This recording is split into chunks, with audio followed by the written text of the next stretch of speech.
नमस्कारम HR news के स्वागतम। नमस्कार, मैं रवीश कुमार। इजराइल को दुनिया भर का साथ मिल रहा है। गजा को केवल सहानुभूति मिल रही है। गजा को अब तक दवा पानी नहीं मिला, मगर इजराइल को युद्धपोत से लेकर सैनिक सामान सब मिल गया। इंडिपेंडेंट अखबार ने रिपोर्ट किया है कि गजा में डॉक्टर बिना एनेस्थीसिया के ऑपरेशन कर रहे हैं। यह कितना भयावह होगा। बेहोशी के इंजेक्शन बिना ऑपरेशन करने से मरीज पर क्या गुजरती होगी और डॉक्टर पर क्या बीतती होगी। कई 100 साल पीछे की पद्धति से चिकित्सा हो रही है। इंडिपेंडेंट अखबार ने यह भी लिखा है कि हर मरीज के लिए दवा नहीं है। कौन ज्यादा तकलीफ में है, अब इस आधार पर दवा दी जा रही है। आज की दुनिया पहले से मानवीय हुई है या बदतर, इसका हिसाब लगाने की शक्ति भी दुनिया ने खो दी है। दवाओं की सप्लाई रोककर अस्पतालों को टारगेट किया जा रहा है। दवाओं के पहुंचने से पहले अमेरिकी कैरियर वॉरशिप इजराइल पहुंच गया। इसमें 5000 जवानों का स्टाफ है। दूसरा कैरियर भी पहुंच रहा है। इजराइल के आयरन डोम हवाई सुरक्षा प्रणाली के लिए अमेरिका में ऑर्डर पूरे किए जा रहे हैं। JDAM किट और छोटे बम भेजे जा रहे हैं। अमेरिकी वायुसेना के विमान भी मिडिल ईस्ट में अलग अलग बेस पर तैनात कर दिए गए हैं। हर तरफ से इजराइल को लैस कर गजा को घेर लिया गया है। इजराइल के लिए भी देखें तो हमला नहीं रुका। हमास और हिजबुल्लाह का हमला जारी है। युद्ध विराम और बंधकों को छुड़ाने की कोशिशें प्राथमिकता के साथ नजर नहीं आ रही। इजराइल की सेना ने नया आंकड़ा जारी किया है कि हमास ने 203 लोगों को बंधक बनाया है। खबर छपी है कि अमेरिका इजराइल को 10 अरब डॉलर की मदद देगा और गजा के लिए 100 मिलियन डॉलर की मदद देगा। बड़े बड़े नेता इजराइल का दौरा कर रहे हैं। गजा का दौरा कोई नहीं कर रहा। गजा पर जो बीत रही है उससे सहानुभूति जताने के बाद भी बाइडन गजा नहीं गए। जॉर्डन में फलस्तीनी अथॉरिटी के अध्यक्ष महमूद अब्बास से मुलाकात होनी थी, मगर अस्पताल के हमले के बाद नहीं हुई। जर्मनी के चांसलर इजराइल ही गए, गजा नहीं। ब्रिटेन के प्रधानमंत्री भी इजराइल पहुंचने वाले हैं, वे भी गजा नहीं जाएंगे। यह तब है जब अमेरिका के राष्ट्रपति बाइडन बार बार साफ कर रहे हैं कि फलस्तीनियों का बड़ा वर्ग हमास नहीं है और हमास फलस्तीनी लोगों का प्रतिनिधित्व नहीं करता है। तब गजा क्यों नहीं गए? इजराइल खुद हमास और फलस्तीनी में फर्क नहीं करता। ऐसे बहुत से लोग इसी आधार पर फलस्तीन से कोई सहानुभूति नहीं रखते हैं कि हमास ने गजा में चुनाव जीता था। इसके बाद भी बाइडन यह बात कह रहे हैं, मगर सीमित मदद के लिए इजराइल को मना लेने के बाद भी बाइडन ने युद्ध विराम की बात नहीं की। संयुक्त राष्ट्र में युद्ध विराम के प्रस्ताव पर अमेरिका ने वोट नहीं किया। साफ है कि अमेरिका तमाम नसीहतों के बाद भी इजराइल को छूट देना चाहता है। बाइडन का भाषण इजराइल की तरफ ज्यादा झुका हुआ था। वे अपने भाषण में सब कुछ इजराइल पर छोड़ते नजर आए। अपनी तरफ से हथियार से लेकर पैसे की मदद का वादा करते रहे और नसीहत देते रहे कि इजराइल को क्रोध के आवेश में गलती नहीं करनी चाहिए, जो अमेरिका ने 9/11 के वक्त किया। इन बातों के अलावा उनके भाषण में इजराइल को ही मजबूत समर्थन दिखता है, इसलिए भी उनकी आलोचना हो रही है। गजा को दुनिया की सबसे बड़ी खुली जेल कहा जाता है। यहां के लोग घेर कर बमबारी में मारे जा रहे हैं। उनके लिए होलोकास्ट जैसा कोई शब्द अभी तक किसी को नहीं मिला। फलस्तीनियों के पास इसके लिए शब्द है नकबा, जिसका इस्तेमाल सिर्फ वही कर रहे हैं। बाइडन हमास के हमले की तुलना होलोकास्ट से कर रहे हैं, मगर गजा के साथ जो हो रहा है उसकी तुलना होलोकास्ट से नहीं कर रहे। इस अंतर को ध्यान में रखना चाहिए। अब तो यह संघर्ष गजा से निकलकर वेस्ट बैंक की तरफ पहुंच गया है। वहां बड़े बड़े प्रदर्शन हो रहे हैं। 4 लोगों की मौत हुई है और कई लोग गिरफ्तार हुए हैं। यह लड़ाई हर दिन बड़ी होती जा रही है। दुनिया ताक रही है। एक देश है कोलंबिया, उसने कहा है कि इजराइल गजा के साथ होलोकॉस्ट की यातना को दोहरा रहा है। कोलंबिया ने इजराइल से कूटनीतिक संबंध स्थगित कर देने की बात कही है, मगर कोलंबिया के राष्ट्रपति ने हमास की निंदा नहीं की। इजराइल ने ऐलान किया है कि कोलंबिया को सुरक्षा संबंधी निर्यात रोक रहा है। स्पेन ने भी इजराइल से कूटनीतिक संबंध स्थगित करने की घोषणा की है। वेनेजुएला के राष्ट्रपति ने कहा है कि हम फलस्तीन के लिए 30 टन से अधिक मानवीय मदद भेजेंगे। फलस्तीनी लोगों तक सीधे सहायता पहुंचती रहे, इसके लिए रास्ता भी बनाएंगे। To the people of Palestine. And we have a full अफ्रीकी understanding देशों में दक्षिण अफ्रीका इजराइल का सबसे बड़ा व्यापारिक साझेदार देश है। दक्षिण अफ्रीका के राष्ट्रपति सिरिल रामाफोसा अपनी पार्टी के सदस्यों के साथ खड़े हैं, बयान दे रहे हैं कि हम यहां खड़े होकर फलस्तीन के लोगों के साथ अपनी साझेदारी व्यक्त करते हैं। हम मिडिल ईस्ट में हो रही घटनाओं को लेकर चिंतित हैं। हमें इस बात की पूरी समझ है कि कैसे फलस्तीन के लोगों ने इस मामले को उठाया है। ये वो लोग हैं जो 75 साल से कब्जे में रह रहे हैं। एक और अफ्रीकी देश अल्जीरिया ने फलस्तीन के समर्थन में इजराइल की निंदा की है। ब्राजील इस समय संयुक्त राष्ट्र सुरक्षा परिषद का अध्यक्ष है। राष्ट्रपति लूला युद्ध विराम की मांग कर रहे हैं। उन्होंने कहा है कि हमास बच्चों को रिहा करे और इजराइल गजा के बच्चों और महिलाओं को गजा से इजिप्ट जाने का रास्ता दे। मानवीय सहायता पहुंचाने के लिए तुर्की से बातचीत कर रहे हैं। Palestinians. अफ्रीकी देशों के समूह को जब दिल्ली G20 में शामिल किया गया, तब इसे युगांतकारी फैसला बताया गया। अब उन देशों की राय पर कहीं कोई चर्चा नहीं। पता चलता है कि अफ्रीकी देशों की मीडिया और अंतर्राष्ट्रीय बहस में क्या हैसियत रह गई है। ब्रिक्स देशों में दक्षिण अफ्रीका, चीन, रूस और ब्राजील ने फलस्तीन की बात की है, समर्थन किया है। ब्राजील के अधिकारियों ने ही सुरक्षा परिषद के लिए वो प्रस्ताव तैयार किया जिसे अमेरिका ने गिरा दिया। भारत ने अभी तक अपनी आधिकारिक प्रतिक्रिया को लिखित तौर पर जारी नहीं किया है। बाइडेन की यात्रा से एक ही नतीजा निकला है। इजराइल ने कहा है कि वह इजिप्ट के रास्ते से मानवीय मदद नहीं रोकेगा, बशर्ते ये मदद हमास के हाथ न लगे। बाइडेन ने यह भी कहा कि इजिप्ट भी मानवीय मदद के लिए रास्ता देने के लिए राजी हो गया है। व्हाइट हाउस के अधिकारियों ने कहा कि शुक्रवार यानी 20 अक्टूबर को 20 ट्रकों के लिए रास्ता खोला जाएगा। इजरायली हमले में जो सड़कें टूटी हैं, उनकी मरम्मत इजिप्ट को ही करनी होगी। रॉयटर्स ने लिखा है कि इजिप्ट ने सड़कों की मरम्मत के लिए मशीनें रवाना कर दी हैं। इजराइल ने अपने बयान में भोजन, दवाओं और पानी की बात कही है, ईंधन की नहीं। अस्पतालों के जनरेटर के लिए बहुत जरूरी है। सवाल है, क्या 23 लाख की आबादी के लिए 20 ट्रक काफी होंगे?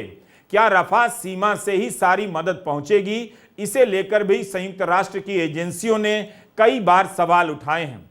यूएनएड ने सुरक्षा परिषद को जानकारी दी है कि हर दिन 100 ट्रक सामान भेजने की जरूरत है। इजराइल ने कहा है कि अगर हमास ने इन ट्रकों को रोका तो मदद रोक दी जाएगी। मदद का सामान आम लोगों तक ही पहुंचना चाहिए। ये तस्वीरें WHO की हैं। गजा के भीतर से पानी का बुरा हाल है। संयुक्त राष्ट्र की मदद करने वाली एजेंसी ने बताया कि कुछ इलाकों में एक आदमी को सभी जरूरतों के लिए दिन भर 1 लीटर पानी दिया जा रहा है। पूरे दिन में अंतर्राष्ट्रीय मानकों के अनुसार 15 लीटर पानी मिलना चाहिए। वह भी सभी को नहीं मिल रहा। जो किस्मत वाले हैं उन्हीं को 1 लीटर मिल रहा है। गंदा पानी और समंदर का खारा पानी पीने की भी खबरें हम आपको बता चुके हैं। बाइडेन के आह्वान पर इजराइल ने कह दिया है कि हम इजिप्ट से गजा में पहुंचने वाली मदद को नहीं रोकेंगे। इस पर बंधक बनाए लोगों के परिवारों में गुस्सा है। हारिज में खबर छपी है कि इन परिवारों के संगठन ने कहा है कि गजा को सहायता बंद करो, नहीं तो हम अपना संघर्ष बढ़ाएंगे। संगठन ने कहा है कि ऐसा करके सरकार हमें उकसा रही है। सवाल है कि इजिप्ट की सीमा से कितने ट्रक मदद की सामग्री लेकर जाएंगे, कितना पानी जाएगा, मदद के लिए सीमाएं कितने दिनों के लिए खोली जाएंगी, क्या तब तक के लिए युद्ध विराम होगा, उसके बाद शुरू होगा? इसका जवाब कोई नहीं जानता। गजा में 600 अमेरिकी नागरिक हैं। उनके वहां से निकलते ही गजा पर किस तरह का हमला होगा, यह भी एक सवाल है।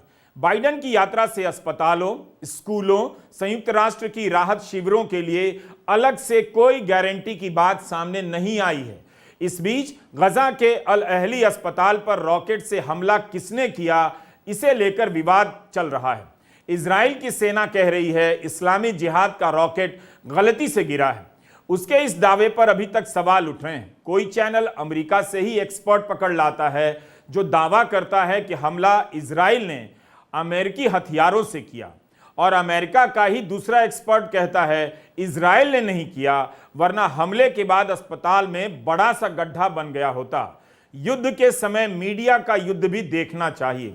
इसी समय पता चलता है कि अखबार या चैनल आपके साथ बाकी दिनों में क्या करते हैं। अस्पताल पर किसका रॉकेट गिरा है, इसे लेकर ज्यादातर अखबारों में इजराइल का ही दावा छपा है।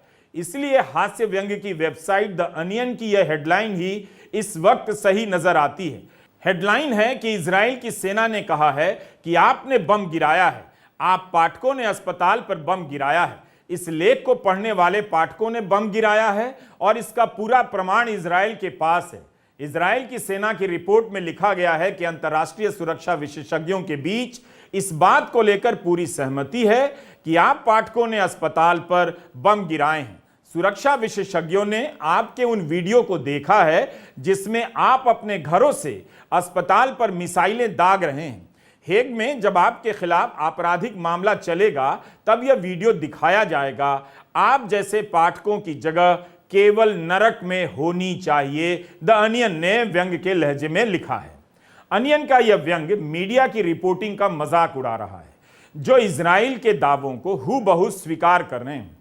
इजराइल के अखबार हारेत्स की हेडलाइन भी अपने आप में सब कुछ साफ कर देती है। यह एक गंभीर अखबार लगता है, मगर इसने भी व्यंग्य के सहारे बता दिया कि रॉकेट किसने दागा। हारेत्स इजराइल का अखबार है। आप भारत के गोदी चैनलों का कवरेज देखिए और इस अखबार को देखिए। गजा के अस्पताल पर बम धमाकों को लेकर भारत के चैनलों ने इजराइल की सेना की थ्योरी पर फौरन ही यकीन कर लिया। यहां तक कि दुनिया के बड़े बड़े अखबारों और चैनलों ने भी यही किया। मगर उसी देश का एक अखबार अपनी ही सेना से कितनी दूरी बनाकर रखता है। दरअसल आप हिंदी के दर्शकों को यही जानने और समझने की जरूरत है कि किस तरह आपके अखबारों और चैनलों ने पत्रकारिता को बर्बाद कर दिया, आपके देखने और समझने की संवेदनशीलता और सतर्कता को रौंद डाला। यह हारेत्स की हेडलाइन है। बाइडेन के आगमन की पूर्व संध्या पर गजा अस्पताल पर बमबारी, सेना ने रॉकेट को जिम्मेदार ठहराया। IDF blames rocket. क्या आपकी नजर बार बार इस पंक्ति पर नहीं जाती कि सेना ने रॉकेट को जिम्मेदार ठहराया है? अखबार ने पहले पन्ने पर सेना की लाइन हूबहू नहीं छाप दी कि रॉकेट इस्लामिक जिहाद का था या हमास का, लेकिन भीतर जरूर छापा है। फिर भी यह अखबार कई जगहों पर अपनी हेडलाइन में संदेश जाहिर करता है, ना कि सेना का समर्थन। क्या आप इस तरह की पत्रकारिता का मतलब समझने की स्थिति में हैं? यही नहीं, आप इस पहली खबर की बनावट देखिए। आधे हिस्से में अस्पताल की तस्वीर है, लाशें बिछी हैं। सेना की प्रेस कॉन्फ्रेंस की तस्वीर भीतर के पन्नों पर दी गई है। पहले पन्ने पर इजराइल की सेना की कोई तस्वीर नहीं। इससे पहले कि आप इस अखबार को हमास समर्थक घोषित कर दें, आधे पन्ने पर उन लोगों की तस्वीर रोज छपती है जो हमास के कब्जे में हैं और उसके हमले में शहीद हुए हैं। हारेत्स अखबार के संपादकीय पन्ने पर बड़ा सा एक कार्टून छपा है। कॉपीराइट नियम के तहत हम इसे दिखा नहीं सकते, मगर बता सकते हैं। दोनों तरफ मिसाइलें रखी हुई हैं और प्रेस कॉन्फ्रेंस करने वाला गायब है, खाली माइक है। लिखा है कि यहां जवाबदेही की घोषणा होने वाली है। कार्टून का इशारा है कि इस हॉल में क्या कोई सच बोलेगा, युद्ध की भाषा से अलग बोल पाएगा। आप समझ सकते हैं कि यह अखबार अपने देश की सेना के दावे को कितने संदेह से देखता है। कायदे से यही होना चाहिए। आपको इस अखबार की एक संपादकीय का भावानुवाद सुनाना चाहता हूं। यह संपादकीय भारतीय संदर्भ में भी गूंजती है। इसका शीर्षक है द परसिक्यूशन हैज बिगन, उत्पीड़न शुरू हो चुका है। इसकी पहली पंक्ति है मौलिक अधिकारों, उसमें भी सबसे पहले अभिव्यक्ति की आजादी को खत्म कर देने के लिए आपातकाल सबसे सुनहरा अवसर होता है। अखबार लिखता है कि आपात स्थितियां हमेशा निजी अधिकारों, बोलने की आजादी को नष्ट करने की सबसे उर्वर भूमि होती हैं। आपात स्थितियों के बहाने जारी किए गए आदेशों के नाम पर स्टेट प्रोसिक्यूटर, सरकारी वकील ने पिछले हफ्ते उन लोगों की जांच करने, गिरफ्तारी करने और सजा देने को आधिकारिक मंजूरी दे दी है जो आतंक का समर्थन करते हैं। सरकारी वकील ने किसी को भी आस्था, बगावत, नस्लभेद, नाफरमानी के नाम पर गिरफ्तार करने का पैमाना इतना नीचे कर दिया है कि कोई भी इसकी गिरफ्त में आ सकता है। जमीन पर इसका असर दिखने लगा है। गजा के हमले पर टिप्पणी करने के आरोप में दर्जनों इजरायली गिरफ्तार कर लिए गए हैं। इनमें से ज्यादातर अरब मूल के इजरायली हैं। 40 लोग गिरफ्तार हुए हैं और कईयों को पूछताछ के बाद छोड़ा गया है। जरूरी नहीं कि इन लोगों ने हमास का समर्थन किया है।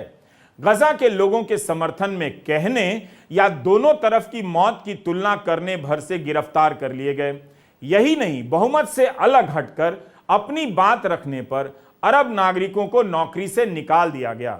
इजराइल की एक नगरपालिका ने कहा है कि उसके साथ काम करने वाले बिल्डरों को लिखकर देना होगा कि उनके यहां कोई भी अरब मजदूर काम नहीं करता। इजराइल अरब मीडिया को भी चुप करा देना चाहता है। सुरक्षा और कूटनीतिक मंत्रालय के मंत्री बहस कर रहे हैं कि क्या ऐसा रेगुलेशन लाया जाए जिससे मीडिया को काबू में किया जाए। कतर का चैनल अल जजीरा को लेकर बहस हो रही है। अगर ऐसा हुआ तो सूचना मंत्री के फांसीवादी जगत में दूसरे मीडिया संस्थानों का गला दबाने का दौर शुरू हो जाएगा। हारेत्स अपने सूचना मंत्री के नजरिए को फांसीवादी लिख रहा है, अल जजीरा का बचाव कर रहा है। यह लेख भारत के लिए भी महत्वपूर्ण हो जाता है। हम इस अखबार के बारे में बहुत कम जानते हैं। ऐसा कुछ भी कहने से बचना भी चाहते हैं जिससे यह न लगे कि बढ़ा चढ़ाकर कह दिया गया। यह उस देश का अखबार है जिसके 1300 नागरिक हमास के हाथों मारे गए। 200 के करीब बंधक हैं, जिसका देश युद्ध कर रहा है और युद्ध से घिरा हुआ है। वहां पर यह अखबार 40 अरब लोगों की गिरफ्तारी को लेकर संपादकीय लिख रहा है। अपने नागरिकों को चेतावनी दे रहा है कि आपात स्थिति के नाम पर इसी तरह धीरे धीरे आप नागरिकों के अधिकार कुचल दिए जाएंगे। भारत में फलस्तीन का समर्थन करने पर कोई गिरफ्तार हो जाए तो गोदी मीडिया उसे आतंकवादी बताकर जश्न मनाएगा, मगर इजराइल का ही एक अखबार हारेत्स गजा के लोगों की पीड़ा की बात करने वालों की गिरफ्तारी की आलोचना कर रहा है।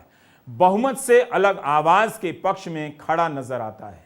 मुझे यकीन है कि बहुत से दर्शकों को इस पर यकीन नहीं होगा।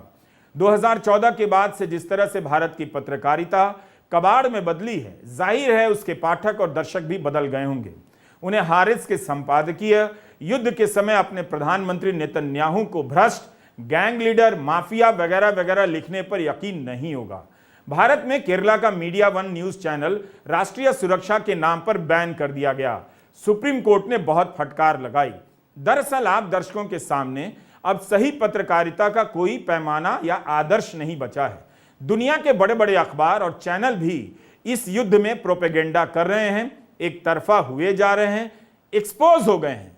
हारेत्स बहुत महान अखबार ना हो, मगर इस वक्त में इसके पन्नों से आप इतना तो देख ही सकते हैं कि एक अखबार या पत्रकार को क्या करना चाहिए और क्या नहीं करना चाहिए। हम इस युद्ध के कवरेज को देखते हुए खुद को भी युद्ध में झोंक देते हैं। मीडिया इस आग में घी का काम करता है। दर्शक या पाठक के लिए बहुत आसान नहीं कि सच या झूठ का पता कर ले। भारत में भी बहुत से फर्जी हैंडल बनाए गए हैं जो इजराइल का समर्थन कर रहे हैं, इजराइल के पक्ष में झूठ और नफरती बातें फैला रहे हैं। लेकिन इजराइल के ही अखबार हारिस के पन्नों पर एक खास किस्म का संयम दिखता है। कहीं से सेना का अनादर नहीं, मगर सेना को लेकर खूब सारे सवाल हैं। यही नहीं, जनता से भी सवाल हैं। 18 अक्टूबर के अखबार में यह संपादकीय पढ़कर आप हिल जाएंगे। इसमें लिखा है कि जवाबदेही स्वीकार कर लेने का मतलब होगा खुद को दोष मुक्त कर लेना। नेतन्याहू और उनके आसपास के कार्टून कैरेक्टरों से जवाबदेही स्वीकार कर लेने की उम्मीद का यही मतलब होगा, और वे स्वीकार भी कर लेंगे। वैसे प्रधानमंत्री ने जवाबदेही स्वीकार की है, ना माफी मांगी है। जो लोग नेतन्याहू से जवाबदेही की मांग कर रहे हैं, ये वही लोग हैं जो युद्ध से पहले हर चीज के लिए नेतन्याहू को ही जिम्मेदार ठहरा रहे थे। तमाम तस्वीरों में नेतन्याहू दुनिया भर के ताकतवर नेताओं के साथ भले दिखते हों, ताकतवर दिखाए जाते हों, मगर हेराज अखबार के इस संपादकीय में लिखा गया है कि जिन लाखों लोगों ने नेतन्याहू के खिलाफ इस बात को लेकर प्रदर्शन किया कि वह इजराइल के समाज, संस्कृति, न्यायपालिका से लेकर अर्थव्यवस्था को बर्बाद करना बंद कर दें, वही लोग इस नेतन्याहू से उम्मीद करते हैं कि अपनी जवाबदेही स्वीकार कर लें। हेराज ने ऐसा लेख संपादकीय पन्ने पर छाप दिया है। भारत के हिंदी अखबार बड़े बड़े समाजशास्त्रियों के लेख नहीं छापते, क्योंकि उनमें मोदी सरकार की आलोचना होती है, किसी नीति की।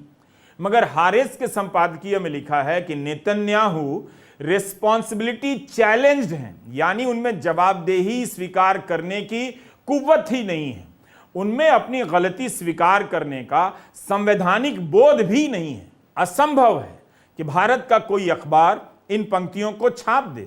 यहां तक कि अमेरिका में भी इस अखबार की चर्चा है कि वहां भी ऐसा कोई नहीं छाप सकता। हारिस की खबरें, संपादकीय और ट्वीट से आप गुजरेंगे तो नेतन्याहू को अलग तरीके से समझने लग जाएंगे।